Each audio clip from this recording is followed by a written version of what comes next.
नमस्कार, आप सभी का स्वागत है। जैसा कि आपको पता है आपके आगामी बहुत सारे एग्जाम्स लगे हैं, लेखपाल के हों, सीटेट के हों, सुपर टेट के हों, यूपी टेट के भी। तो ये सारे एग्जाम्स के लिए सारे क्लासेस तो हमने लगा दिए हैं, लेकिन फिर से स्टार्टिंग से हिंदी का मैराथन हमने स्टार्ट किया है। बेसिक से स्टार्ट करेंगे, एक वीडियो में एक सब्जेक्ट लेंगे। कल वाला जो हिंदी का आएगा उसमें संज्ञा, उसमें मतलब कि आपका समास, संधि, ये सब सारी चीजें एक ही वीडियो में खत्म करेंगे। महामैराथन सीरीज चलाया जा रहा है, मात्र 5 दिन लगातार देख लीजिए, और अदर सेक्शन भी चल रहे हैं। तो हर एक क्लास को आप अपना लीजिए और धड़ल्ले से देखना स्टार्ट करिए। आज हम जो स्टार्ट करेंगे बच्चों, वर्णमाला, वर्ड विचार पूरा खत्म। कितने प्रकार के मतलब कि स्वर होते हैं, कितने प्रकार के व्यंजन होते हैं, वर्ण भेद क्या होता है, सब कुछ जीवा के आधार पर, ऊंचाई के आधार, जीवा के ऊंचाई के आधार पर, जीवा के उत्थापित के आधार पर, ओष्ठ के आधार पर, विवृत, संवृत, ये सब कुछ आज ही खत्म करेंगे। बस लास्ट तक बने रहना, ये हमसे प्रॉमिस कर लो। अगर वीडियो अच्छा लगे तो शेयर करना नहीं भूलेंगे, बेल आइकन पर क्लिक कर लीजिए जिससे कि आपको सही समय पर नोटिफिकेशन मिलता रहे सारे क्लासेस के। ठीक है। और एक चीज और याद रखना कि आप लोग टेलीग्राम से ज्वाइन हो जाना, जो कि डिस्क्रिप्शन में लिंक दिया गया है टेलीग्राम का। डिस्क्रिप्शन मतलब कि जस्ट नीचे, इस वीडियो के जस्ट नीचे एक डिस्क्रिप्शन लिखा होगा, उस पर क्लिक करेंगे। जैसे लाइक होता है, आप डाउनलोड का ऑप्शन देखते हैं, फिर वहीं पे डिस्क्रिप्शन लिखा होता है, उस पर क्लिक करेंगे। कमेंट के जस्ट बगल तो डिस्क्रिप्शन खुलेगा। डिस्क्रिप्शन के नीचे जहां पे कमेंट करते हैं, डिस्क्रिप्शन के नीचे सबसे ऊपर ही टेलीग्राम का लिंक होगा, आप ज्वाइन हो जाइए। चलिए स्टार्ट कर लेते हैं। सबसे पहले देखिए, वही चीज बात करेंगे सिर्फ वहां पर जो चीज डायरेक्ट एग्जाम में आता है। वर्णमाला में वर्णों की संख्या कितनी होती है? 52 होती है। कितनी बताएंगे? 52 होती है। अब इसमें दो चीज आता है, एक तो स्वर कितने होते हैं, एक तो स्पर्श व्यंजन कितने होते हैं। ये बहुत बार पूछा जाता है। हम बताते हैं, स्वर 11 होते हैं। स्वर 11 होते हैं, लिख लेना।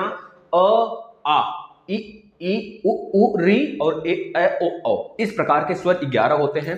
स्वरों की संख्या कितनी होती है? 11 होती है। इस बात को आप लिख लेंगे। अगर स्पर्श व्यंजन की बात करता है, स्पर्श व्यंजन हमारे होते हैं 25। 25 में कौन कौन से आते हैं? क वर्ग, च वर्ग, ट वर्ग, प वर्ग, 4 5 चौके 20 हो गया। क च ट प और त वर्ग, त वर्ग कोई भी आगे पीछे हो सकता है, लिख लेना। क च ट प त, है ना। कचट तप, इस कचट तप, यहाँ पे त आगे आ गया, प पीछे आता है। इस तरह से ये होते हैं हमारे स्पर्श व्यंजन। स्पर्श व्यंजन यानी क ख ग घ अंग, च छ ज झ ञ, ट ठ ड ढ आड़ा, त थ द ध न, प फ ब म, इस प्रकार से होते हैं। ये हो गया स्पर्श व्यंजन। अब अंतस्थ व्यंजन की बात करें, उसके पहले हम बात कर लेते हैं वर्ण। वर्ण के भेद। वर्ण में अगर भेद की बात करें तो एक स्वर होता है, एक होता है व्यंजन। हमने बताया व्यंजन में एक अंतस्थ व्यंजन होता है, एक उसमी व्यंजन होता है, एक स्पर्श व्यंजन होता है। अगर स्वर की बात करें तो ह्रस्व स्वर होता है, दीर्घ स्वर होता है, प्लुत स्वर होता है। अच्छा, ह्रस्व स्वर क्या होता है सर जी? ह्रस्व स्वर का मतलब जिसको बोलने में, ऐसे स्वर जिसको बोलने में एक मात्रा का उच्चारण हो, उसे क्या बोलेंगे? ह्रस्व स्वर बोलेंगे। और जिसको बोलने में एक मात्रा से दोगुना समय लगता है उसे दीर्घ स्वर बोलते हैं, यानी कि द्विमात्रिक स्वर बोला जाता है। और जिसको बोलने में बहुत लंबा समय लगे, 3 मात्रा का या फिर द्विमात्रा से अधिक सबका समय लगे, जैसे बोले इस प्रकार से कोई चीज, मो, यह लगा दें, न लिखें, न, तो मोहन, बहुत तेज से पुकारो, उसमें यह सनसनाहट की आवाज निकले। थोड़ी सी प्रैक्टिकल भी करते चलो, इसे बोलते हैं प्लुत स्वर। बताना समझ में आया? अब आते हैं अंतस्थ व्यंजन। अंतस्थ व्यंजन हमारे कितने होते हैं? 4 होते हैं। कौन कौन से होते हैं अंतस्थ व्यंजन? अंतस्थ व्यंजन की बात करेगा तो य र ल व, य र ल व कौन होते हैं भाई? य र ल व, य र ल व। अभी बताएंगे ल और र और यह सबका अलग अलग भी है वर्ड, मतलब इनको कुछ और जगह फिट करते हैं, बता देते हैं। पहले यह लिख लेना, इसे अंतस्थ व्यंजन बोलते हैं। और उसमें व्यंजन में तीनों सा आ जाते हैं, एक तो तालव्य, एक तो कंठ, एक तो मूर्धन्य। यह मतलब कंठ नहीं, एक तो जिह्वा, ये जिह्वा वाला है, ये तालव्य वाला है, और ये हमारा मूर्धन्य व्यंजन है, मूर्धन्य स है। और इसके साथ एक ह आ जाता है, ह को काकल व्यंजन बोलते हैं। सब कुछ बताएंगे, बस लिखते चलना। अब इसके बाद संयुक्त व्यंजन हमारे 4 होते हैं, पता होगा। छत्री, त्रिशूल, ज्ञानी और एक स्रव। इस प्रकार का स्रव, आश्रम में जो स्रव आता है भाई, वो वाला स्रव। आश्रम, आश्रम में याद रखना, ऋषि वाला नहीं, आश्रम वाला भाई। यह चीज मतलब कि यह हमारा छत्री, यह त्रिशूल, यह ज्ञान। और एक एग्जाम में यह पूछ लिया गया था, जो छत्री है वो किस वर्ण के बाद आता है वर्णमाला में? तो बता देना क के बाद आता है, क्योंकि क से मिलकर बनता है ना यह। अब अनुस्वर और चंद्र बिंदु की बात कर लेते हैं। अगर अनुस्वर की बात करेंगे मित्रों, तो अनुस्वर में अंग और अह वाले वर्ड आते हैं। अंग और अह, अनुस्वर मतलब कि इन्हें अयोगवाह भी कहते हैं। अयोगवाह मतलब कि अंग और अह वाले वर्ड इसमें आ जाते हैं। अंग और अह, अयोगवाह लिख लेना एक, अयोगवाह। अयोगवाह, अयोगवाह में अगर पूछा जाता है कौन कौन से होते हैं, अंग और अह। यह कभी कभी हमारे स्वर में, स्वर के आगे पीछे लगते हैं। स्वर हमारे 11 होते हैं, अगर इसको ले लें तो कितने हो जाएंगे, 13 हो जाएंगे। पूछा जाता है, देखिए यह ऋषि तो होता है, अब ऋषि के अंदर भी ऐसे लगा देते हैं, तो यह भी हट गया। इसको ले लेते थे और इन दोनों को ले लेते थे। कभी ऐसे पूछ ले कि स्वर अयोगवाह को लेकर कितने होते हैं, तो 11 + 2 बता देना। वहां पर प्रश्न तो किसी तरह बन सकता है, 11 + 2 बता देना, 13 होता है मित्रों अयोगवाह। अगर विसर्ग की बात करेंगे, केवल विसर्ग की, अनुस्वर या फिर चंद्र बिंदु में कौन सा आ जाएगा, अंग। अंग आ जाएगा अनुस्वर में, और चंद्र बिंदु में यह वाला आ जाएगा ऊपर जो लगा रहेगा, चांदनी। चांदनी, चांदनी बोलेंगे तो यह ऊपर बनेगा, चांदनी रात, याद रखना, ठीक है ना। अगर बोलेंगे महंत, महंत, यह वाला लगेगा, यह चीज याद रखना। तो होता है संत, संत बोलेंगे संत, तो यह वाला लगेगा, ठीक। ये चीजें हैं, तो ये चीजें याद रखना। इसके बाद विसर्ग में आपको पता है, विसर्ग में बिंदी होती है पीछे, जैसे अह, अह, स्वाहा, स्व, स्व, दुख, दुख बोलते हैं ना, दुख में एक बिंदी ऐसे लगाते हैं तब ख लिखते हैं। विसर्ग संधि पढ़ा होगा ना, विसर्ग उसी जगह से आया है, विसर्ग संधि, ठीक है ना। ये चीजें हो गई। अंतस्थ व्यंजन में कितने व्यंजन होते हैं, अंतस्थ में देख लो 4 होते हैं, 4 हो गया। उसमी में देख लो, उसमें भी कितने होते हैं, 4 होते हैं, इसमें भी 4 देख लो। और स्पर्श में देख लो, स्पर्श में कितने होते हैं भाई, स्पर्श व्यंजन कहाँ गया, 25 होते हैं, 25 लिख लेना यहाँ पर, क वर्ग, च वर्ग, ट वर्ग, त वर्ग, प वर्ग, इस तरह से 25 होते हैं, 5 × 5 = 25। और हर स्पर्श व्यंजन का लास्ट वाला स्वर वो पंचमा अक्षर कहलाता है। वह चीज याद रखना भाई, उसे अनुनासिक वर्ड बोलते हैं, जो कि नाक से बोला जाता है। अब यहां से जो चीज स्टार्ट होगा बच्चों, उसको लिखते चलना बहुत ही इंपॉर्टेंट है। जैसे कि अगर छोटा वाले स की बात करें, इस वाले स की बात करें, और इस वाले स की बात करें, और इस वाले स की बात करें, तो यह स क्या होता है, यह स क्या होता है, यह स क्या होता है, उच्चारण के स्थान बताएं इसका। तो जो ऊपर वाला स होता है इसे दंत स्वर बोलते हैं, इसे दंत बोलते हैं, दंत। बोलिए स बोलने की कोशिश करिए थोड़ा सा प्रैक्टिकली। अगर बड़ा वाले स की बात करें तो इसे तालव्य बोलते हैं, तालव्य बोलते हैं, और इसे बोलते हैं मूर्धन्य, मूर्धन्य बोलते हैं। याद रखना साथियों, ये हो गया आपके मूर्धन्य सारे के सारे। अब आते हैं हम लोग स्पर्श व्यंजन पे थोड़ा, फिर इसके बाद आगे चलते हैं, सारी चीज जिह्वा के क्रम में देखते हैं। देखना एक एक चीज आपको ऐसे समझ में आएंगे। यह महामैराथन है, हो सके तो शेयर कर देना, हर एक चीज आपका इसमें क्लियर होगा। किसी भी एग्जाम में बैठ जाना, शायद ही इससे बाहर कोई प्रश्न आए, शायद ही वर्ड विचार से इससे बाहर कोई प्रश्न आए, या लिखित ले लेना मुझसे, लिखित ले लेना बच्चों। अगर बात करें स्पर्श व्यंजन की, स्पर्श की बात करें तो स्पर्श में क वर्ग, क वर्ग, क वर्ग को क्या बोला जाता था साथियों, क वर्ग, क क क क क ख ग घ अंग, कंठ पे जोर पड़ रहा है तो इसे कंठ, कंठ से इसकी उच्चारण होती थी, कंठ, क ख ग घ अंग कंठ से उच्चारण होता है, इस चीज को नोट कर लेना, क ख ग अंग। फिर च बोल के देख लेना, च वर्ग, च वर्ग, च छ ज झ इय, च छ ज झ इय। तालव्य, तालव्य व्यंजन किसे कहते हैं, च वर्ग को, तालव्य, तालव्य व्यंजन। क ख ग घ अंग च छ ज इय, ट ठ ड ढ आड़ा, ट ठ ड ढ आड़ा, ट, जीभ उल्टा हो रहा है, जीभ उल्टा हो रहा है, यानी ट वर्ग किस में आ जाएगा, मूर्धन्य में आ जाएगा, मूर्धन्य में आ जाएगा, मूर्धन्य में आ जाएगा। बताओ समझ में आ रहा है। क ख ग अंग च छ ज इय, ट ठ ड आड़ा, त थ द न, त थ द, यानी त वर्ग, त वर्ग किस में आ जाएगा भाई, त वर्ग बताना, त थ द ध, दंत, दंत नहीं, दंत में आएगा, दंत में आ जाएगा, किस में आ जाएगा, दंत में आ जाएगा भाई, ये दंत व्यंजन में आ जाएगा। त थ द द, त थ द द न, ये चीज। हर वर्ग का पंचमा अक्षर क्या कहलाएगा भाई, अनुनासिक कहलाएगा, इस चीज याद रखना। इसके बाद त के बाद तथ, क ख ग घ च छ ज ट ठ न, प फ ब म, प वर्ग, ये ओष्ठ व्यंजन कहलाते हैं, ओष्ठ, ओष्ठ कहलाते हैं, ये चीज याद रखना। इतने सारे के सारे आपसे पूछा जाता है। और उसमी में और अंतस्थ में आपको पता होगा, उसमी में उसमी की बात किया जाता है जब, और अंतस्थ की बात किया जाता है जब भी उसमी की बात किया जाए, तो उसमी में कौन कौन से आ जाते हैं बता देना, तीनों स और ह आ जाता है। ह को काकल्य व्यंजन भी बोलते हैं, याद रखना बच्चों। यहाँ से इसे स्वर यंत्र, स्वर तंत्र के रूप में जानते हैं, हम बताते हैं अभी, सब कुछ लिखते चलेंगे, जो लिखेंगे वो चीज नोट कर लेना, बस हमारा कहना यही है। अगर अंतस्थ की बात करता है, अंतस्थ व्यंजन में, अंतस्थ व्यंजन में य, र, ल, व आता है, लिख लेना। अब आगे चलते हैं, अब जिह्वा के आधार पर क्रम देखते हैं। पहले स्वर को खत्म करेंगे, फिर व्यंजन को। बस महामैराथन सीरीज है, शेयर कर देना। पहले आ जाते हैं जिह्वा के आधार पर, जिह्वा की ऊंचाई के आधार पर, जिह्वा की ऊंचाई के आधार पर लिख ला, हेडिंग लगाना, जिह्वा के ऊंचाई, ऊंचाई के आधार पर बांटा गया है। कैसे? विवृत, अर्धविवृत, संवृत और संवृत, अर्धसंवृत।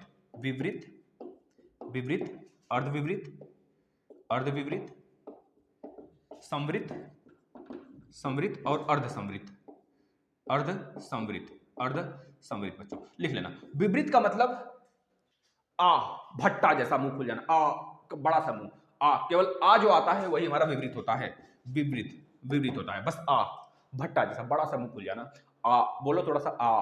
अर्धविवृत की बात करेंगे तो इसमें ए ओ नहीं, अय और औ आता है, याद रखना। अर्धविवृत में अय और औ, बट भट्टा जैसा मुंह तो खुलता है, लेकिन अर्धविवृत में खुलता है अय औ औ, अय औ, अय औ। बोलो थोड़ा सा बोलने की प्रयास करिए। अय औ, अय औ, थोड़ा सा देखना इसमें क्या आता है, अय औ अर्धविवृत में आता है, इसकी अपेक्षा कम मुंह खुलता है। तो सबसे ज्यादा मुंह किसमें खुलता है? विवृत में। आ बोलना जरा, आ खुलना ना। अब आ जाते हैं, सबसे अच्छा जो है वो हमारा क्या है भाई? संवृत है, संवृत है। संवृत में आराम से बोला जाता है, ई इ उ उ, संवृत में। संवृत की अर्ध संवृत भाई, यह संवृत में होता है। ई उ उ, छोटा उ बड़ा उ, छोटी बड़ी, ये संवृत में होता है। बच्चा क्या? अर्ध संवृत। अर्ध संवृत में मात्र ए और ओ आते हैं, ए ओ, सिर्फ ए ओ जिसमें आते हैं उसे संवृत बोला, अर्ध संवृत बोला जाएगा। एक मिनट, कुछ गलत हो गया क्या बच्चा? देखना कुछ गलत हुआ है। इसे अर्धसमृत बोला जाएगा भाई, इसे अर्धसमृत बोला जाएगा। गलत हो गया कुछ थोड़ा सा, इसे अर्धसमृत बोला जाएगा। और समृत में केवल ए और ओ आएंगे, ए और ओ आ जाएगा अर्धसमृत में। ठीक है, ये चीज याद कर लेना। यहाँ से प्रश्न बनते हैं, हमेशा बनते हैं और आपके एग्जाम में बनेंगे। अब जिह्वा के उत्थापित के भाग के आधार पर, मतलब कि अगर अनुस्वर में बात करें, अनुस्वर में कौन कौन से आते हैं? छोटी, बड़ी, बड़ा ए, छोटा ए, ई, ये किस में आते हैं? अनुस्वर में आते हैं, याद रखना। और मध्य स्वर में, मध्य स्वर की बात करें, देखना इस तरह बना लेना, यह मध्य स्वर है। मध्य स्वर में अ केवल आता है, अ सिंपल वर्ड है, साधारण सा, भैया हमारे जैसा, बिल्कुल आराम से बोला जाता है अ, बस। अगर अनुस्वर की बात करेंगे, अनुस्वर की बात करेंगे तो यहां पे आता है अनुस्वर की एक ए और एक ई, ए और छोटी बड़ी, ये आते हैं अनुस्वर, अनुस्वर के अंतर्गत आता है। इसको लिख लेना, ए अनुस्वर।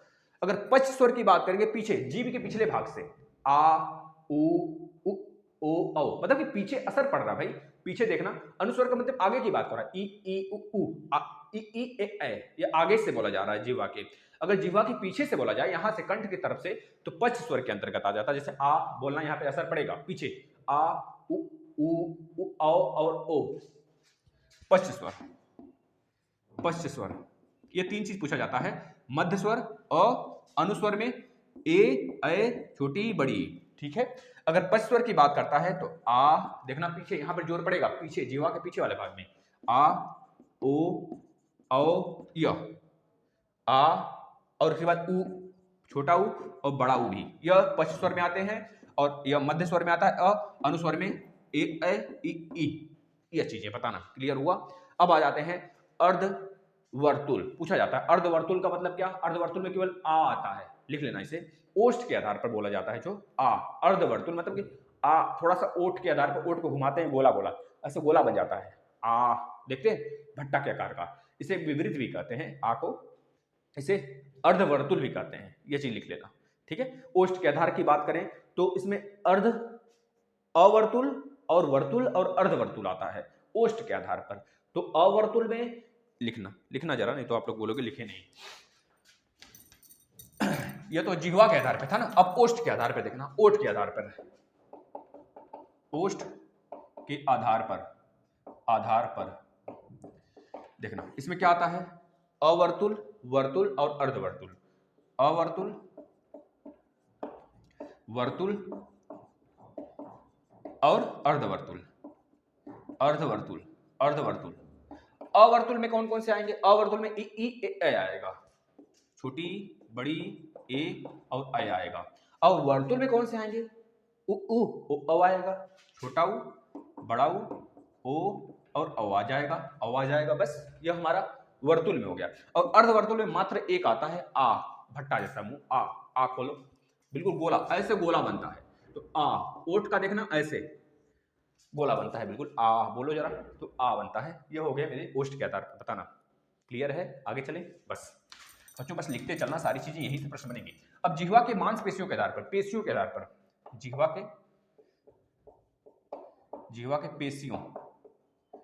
पेशियों के आधार पर लिख लेना। तनाव के आधार पर, पेशियों के आधार पर। इसमें क्या होता है? शिथिल आता है। शिथिल का मतलब रुका हुआ, जमा हुआ, और आराम से, ई भी आराम से बोला जाता है।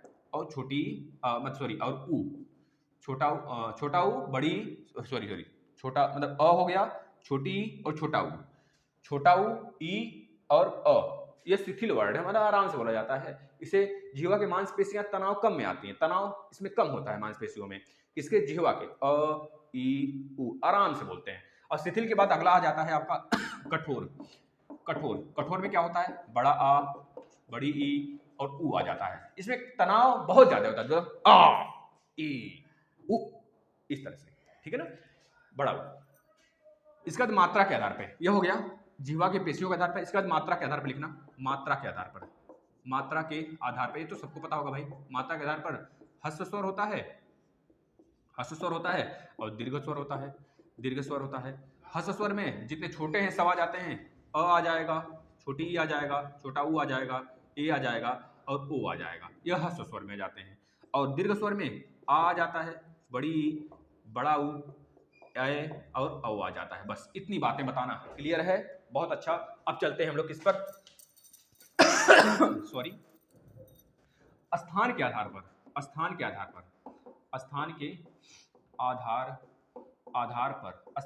पर देखना, कंठ की बात करेंगे। कंठ में क्या आएगा भैया? अ और अह, बोलना जरा, यहां पर रखकर हाथ देखना, आवाज आ रहा है, कंठ में आ जाएंगे। कंठ के बाद तालव्य, यह प्रश्न आया था एसआई में भी, यह प्रश्न आया था यूपीपीसीएस में भी, यह प्रश्न आया था आरओ में भी, यह प्रश्न पीसीएस में 3-4 बार आ चुका है भाई, लिख लेना। अयोगवाह बहुत बार पूछ चुका है, सारी चीजें पूछी जाएंगी। जब बड़े बड़े एग्जाम में पूछा जाता है तो आप में नहीं पूछा जाएगा। तालव्य में क्या आता है? बस छोटी तालव्य, बोल कर देख लेना भाई, ई तालव्य में आएगा।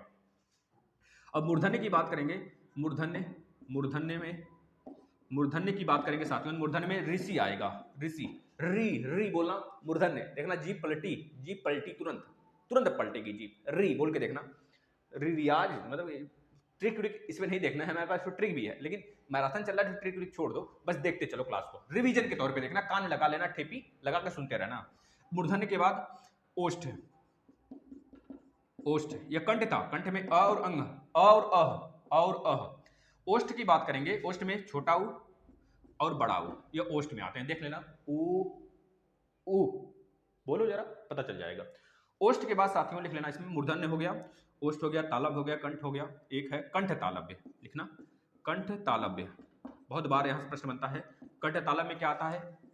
ए और आ आता है। यह कंठ के साथ साथ तालव्य में भी इनका जोर पड़ता है, बोलकर देखना, ए पढ़ रहा है भाई ऊपर भी और कंठ की तरफ भी, ए यह पढ़ रहा है ना भाई, ए रेवड़ी ले लो, इस तरह बोलता है ना भाई, ए रेवड़ी ले लो। तो देखना उसमें ए जब बोलता है तो कितनी तेज उसकी आवाज गूंजती है, मतलब कंठ पे जोर पड़ता है, ए रेवड़ी ले लो। इस तरह से देखना, जो सामान बेचने वाले होते हैं, टेंडर वाले होते हैं हमारे साथी, तो उसमें जरूर वो बोलते होंगे, इस तरह से बोलते हैं, आवाज गूंजती है। तो बस वही चीज है, ए और ए। समझ में आ गया हमारी बात को? अब कंठ तालव्य के बाद और क्या बचा है? कंठ ओष्ठ बचा है, लिख लेना, देखो भूलने ना पाए कुछ। कंठ ओष्ठ में क्या आ जाएगा साथियों? ओ और औ आ जाता है, बोल कर देखना, थोड़ा सा बोलना, उच्चारण करना, ओ औ बताना, क्लियर है? बस इसके बाद आगे चलते हैं। यह हो गया आपके स्थान के आधार पर, यह हो गया जिह्वा पेशियों के आधार पर। अब इसके बाद व्यंजन की बात आती है। स्वरमुखी काकल्य किसे बोलते हैं? देखना, व्यंजन की कहानी अब शुरू हो रही है, अभी तक स्वर से खेल रहे थे। सबसे पहले स्वरमुखी यानी कि काकल्य व्यंजन, काकल्य व्यंजन किसे बोलते हैं भाई? काकल्य लिख लेना, काकल्य व्यंजन, आधा ल रहेगा। काकल्य में केवल एक आता है, बहुत बार पूछा जाता है बच्चों, इसको हमने कम्युनिटी में भी बहुत बार लगाया, लेकिन आपने इसकी यह प्रश्न बार बार गलत करते हैं। यह अब दिमाग में सेट कर लेना, काकल्य मतलब ह, स्वरमुखी का मतलब ह, ठीक है। इसके बाद आता है स्वरमुखी के बाद कंठ। कंठ, कंठ में देखना क वर्ग जितने हैं सब क वर्ग लिख लेना, क वर्ग, क ख ग घ अंग, ये सब के सब क्या है, कंठ में आ जाते हैं। तालव्य में लिख लेना बच्चों, हमने लिखवा दिया है पहले भी, तालव्य में च वर्ग आ जाते हैं, च वर्ग पूरा, च वर्ग के साथ च छ ज इ के बाद य और स, यह भी आते हैं, इसमें लिख लेना। मूर्धन्य में लिख लेना, मूर्धन्य में, मूर्धन्य में, मूर्धन्य व्यंजन में साथियों ट वर्ग, ट ठ ड ढ अण, और इसके बाद ट वर्ग के बाद लिख लेना स, यह वाला मूर्धन्य स, बताए थे ना भाई मूर्धन्य स, यह चीज। और देखना ये तालव्य स था, अभी आएगा आपका दंत, दंत में लिख लेना, दंत, दंत में लिख लेना त वर्ग पूरा, त वर्ग तथा दद, तथा दद न, त वर्ग, त वर्ग के बाद लिख लेना बच्चों यहाँ पर आपका ये वाला स, ये वाला स भी आ जाता है दंत में, ठीक है ना।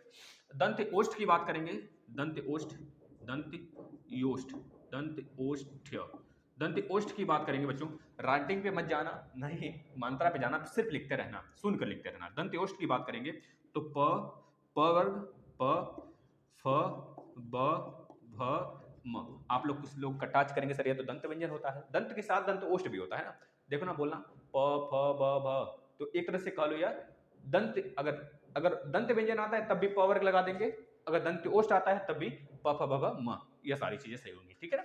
इसके बाद दंत ओष्ठ, ये देखिए दंत, एक मिनट,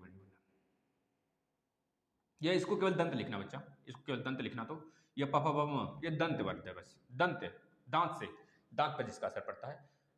नहीं एक मिनट, एक मिनट, गलत हो रहा है, रुक जाना बच्चा, ये ओष्ठ में आएगा ना, ये केवल ओष्ठ में होगा, ये केवल ओष्ठ में होगा, प फ ब भ म, इसका केवल ओष्ठ पे असर पड़ रहा है तो ये केवल ओष्ठ होगा। इसके बाद दंत ओष्ठ की बात करेंगे तब दूसरा आ जाएगा, दंत ओष्ठ में छूट रहा था थोड़ा सा, देखना ध्यान से, इसमें दंत ओष्ठ में व और फ केवल आएगा, व और फ आएगा, देखना व और फ, व फ, दंत के साथ ओठ की भी जरूरत पड़ रही है, इसमें दांत के साथ ओठ की जरूरत पड़ रहा है, बोलना जरा, बोलने से पता चल जाएगा, बस प्रैक्टिकल करते रहना। इसके बाद आ जाता है स्पर्शी संघर्षी, स्पर्श संघर्षी, स्पर्श संघर्षी के लिए देखना क्या क्या हुआ, स्पर्श संघर्षी में च, छ, ज और झ आते हैं, स्पर्श संघर्षी मतलब संघर्ष के साथ, स्पर्श तो है ही और संघर्षी च छ ज झ तालव्य होते ही हैं और प्लस संघर्षी भी है, स्पर्श संघर्षी में इन चारों का नाम आता है। इसके बाद संघर्षी केवल बोला जाए तब, संघर्षी केवल बोला जाए तब तीनों सा आ जाते हैं हमारे, बड़ा वाला सा मतलब बड़ा वाला सा, छोटा वाला सा और मूर्धन्य सा, ये तीनों सा आ जाते हैं। इसके बाद अगर पार्श्विक बोला जाए, पार्श्विक, पार्श्विक में केवल ल आता है, लुंठित, लुंठित में र आ जाता है, मतलब लुड़ेर होता है उसका, लुड़ेर जाता है, र बोलो र, इस तरह आता है, गाड़ी चलने लगती है, लुंठित, लुंठित में केवल र आ जाता है बच्चों। इसके बाद उत्क्षिप्त, उत्क्षिप्त, उत्क्षिप्त में क्या आ जाता है, ड डमरू और ढ ढक्कन, ये उत्क्षिप्त में आ जाते हैं उत्क्षिप्त में आते हैं, है ना। इसके बाद अंतस्थ या अर्धस्वर में, अंतस्थ, अंतस्थ, अंतस्थ या अर्ध, अर्ध व्यंजन, व्यंजन नहीं स्वर, व्यंजन, स्वर नहीं व्यंजन में क्या आएगा, य और व आ जाता है, अंतस्थ भी होते हैं और अर्ध व्यंजन भी होते हैं, इन्हें अर्ध व्यंजन कहा जाता है, लिख लेना, अर्ध व्यंजन य और व को कहा जाता है।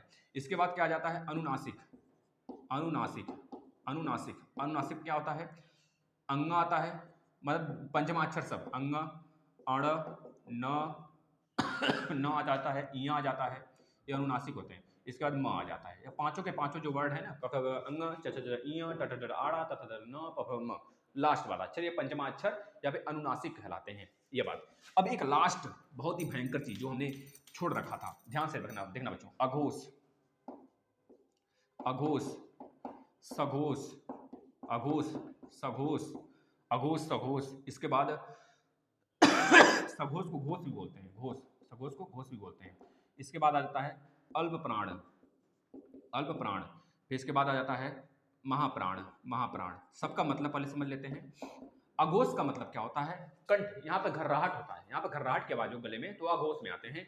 और सघोष और घोष में क्या होता है, सघोष और घोष में क ख, एक मिनट रुकना, सघोष, सघोष में घर्राहट होता है बच्चा, सघोष में हमारे कंठ पर ज्यादा जोर पड़ता है, जैसे बोलो क ख, ग घ घ, ये सब बोलो, च छ, पहला अक्षर छोड़ दो, किसी भी वर्ग का क वर्ग हो, क वर्ग हो, क वर्ग हो, च वर्ग हो, क च, ट वर्ग, त वर्ग और प वर्ग। इन सभी का अगर पहला अक्षर और दूसरा अक्षर की बात करेंगे, सभी का पहला और दूसरा, सभी का पहला दूसरा, सभी का पहला दूसरा, सभी का पहला दूसरा, तो वह अघोष में आएगा। इसको लिख लेना, यह अघोष में आएगा, पहला दूसरा अघोष में आता है। और 3 4 5, 3 4 5, क्योंकि इसके कंठ में ज्यादा घर्राहट की आवाज उत्पन्न होती है इसको बोलने से 3 4 5 को, इस वजह से यह हमारा सघोष में या फिर घोष कहलाएगा। अल्प प्राण में याद रख लेना, अल्प प्राण में 1 3 5 आता है, क्योंकि अल्प प्राण का मतलब जो कम वायु निकले, जिसको बोलने से कम वायु निकले। अल्प मतलब थोड़ा सा, और महा मतलब ज्यादा वायु निकले। तो क्या बच गया, 1 3 5 वर्ग की बात, 4 बचा है, 2 बचा है, 2 और 4, 2 और 4 इसमें आते हैं, मतलब कि दूसरा वाला वर्ग और चौथा वाला, यह पूरा किसमें आ जाता है, महाप्राण। बताना, अब बताना क्या आने से में है, पूरा का पूरा वर्ड खत्म भाई, महामैराथन खत्म कहानी। बस इससे बाहर किसी भी एग्जाम में नहीं आएगा, चाहे जिस भी एग्जाम में बैठ जाओ बच्चों आप, ठीक है। चलिए, अगर अच्छा लगा वीडियो तो शेयर करना, अगर हमारी पहल अच्छी लग रही है तो बताना। कल आएगा आपका समास, संधि, अलंकार और जितने भी इस तरह की चीजें हैं जो बहुत बार पूछी जाती हैं, वो एक ही वीडियो में खत्म कर देंगे, ठीक है ना। धन्यवाद।